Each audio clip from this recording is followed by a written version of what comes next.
कहता है कि 1,00,000 एकड़ से ज्यादा जमीन चाहिए उत्तर प्रदेश को 2027 तक।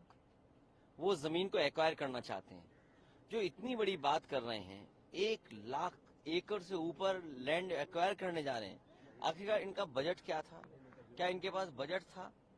तो जो इन्वेस्टमेंट के लिए 5 लाख 4 लाख करोड़ के एमओयू किए थे, जब जमीन ही नहीं थी तो इसका मतलब एमओयू नहीं आए होंगे।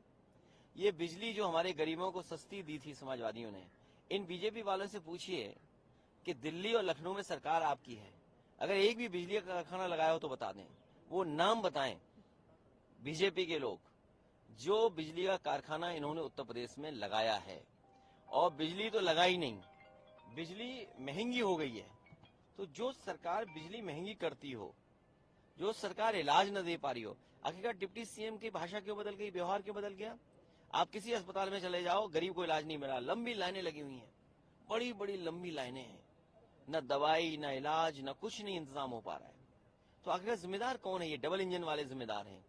तो इसीलिए जानबूझ करके इनको जवाब न देना पड़े, इसीलिए भाषा उत्तर प्रदेश के सदन में खराब बोली, जिससे सदन स्थगित हो जाए। हमारे विधायक चाहते थे कि सरकार का जवाब स्पष्ट आए, चाहे किसान के सवाल पर, बिजली के सवाल पर, स्वास्थ्य के सवाल पर और किसानों के सवाल पर। सरकार भागना चाहती है, इसीलिए काम कर रही है। और 1 नेशन 1 इलेक्शन, ये मन विधान से चलने वाले लोग हैं।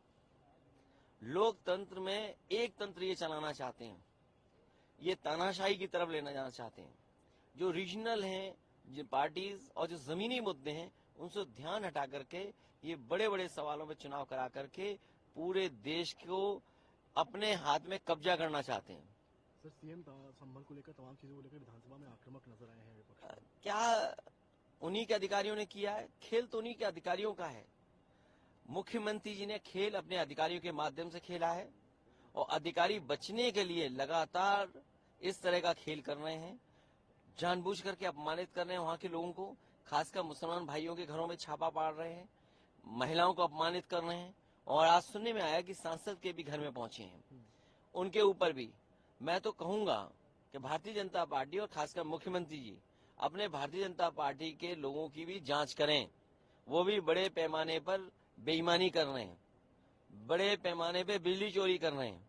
और अभी अभी हाल में उत्तर प्रदेश में जहां जहां छापे पड़े हैं, जहां जहां बड़ी बड़ी कंपनियों पर छापे पड़े हैं, वो सब बीजेपी वाले थे लोग। चाहे वो कानपुर हो, जहां जीएसटी की टीम हर गुटके वाले के यहां बैठी हुई है। आखिर आप सोचिए ना, गुटके वालों के यहाँ जीएसटी की टीम क्यों बैठी है?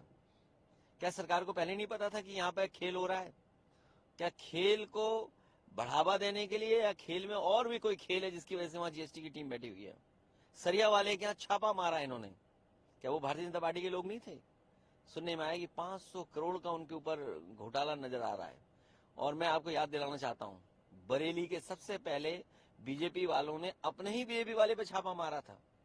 एक मस्टर्ड तेल वाले थे, सरसों तेल वाले, क्या जो छापा मारा था उसका क्या हुआ उनके ऊपर? अम्बेडकर जी की फोटो लेके आपके विधायक आज निकले हैं सदन के वहां, राहुल गांधी और बीजेपी के बीच बहस हुई है। बाबा साहब भीमराव अम्बेडकर जी पिछड़े, दलित, वंचित, शोषित और जमीन पर रहने वाले लोग, गरीबों के भगवान हैं। और भगवान की तरह उन्हें हमेशा सम्मान किया, भगवान की तरह पूजते हैं। आज भी गांव गांव आप जाएंगे तो उनके कैलेंडर होंगे, उनकी तस्वीर होगी, उन्हें लोग पूजते हैं। भारतीय जनता पार्टी के वो लोग हैं जो पिछड़ों से, दलितों से, आदि आबादी से, आदिवासियों से, अल्पसंख्यक से और खासकर पीडीए के लोगों से नफरत करते हैं। पीडीए के लोगों का हक छीना है, पीडीए के लोगों को उन्होंने दूरियां बनाई हैं।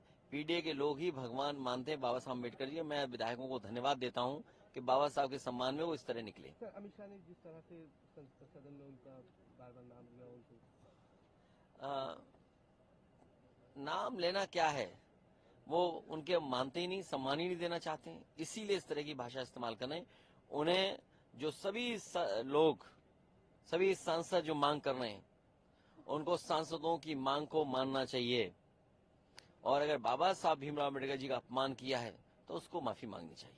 ये एआई नहीं है, ये कोई टेक्निकल फॉल्ट नहीं है, ये फॉल्ट आपके अंदर रहा जिसकी वजह से आपने ये बोला है।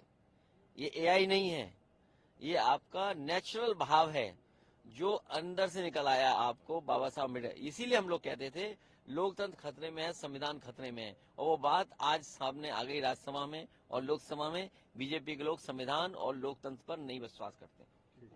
चलिए, धन्यवाद।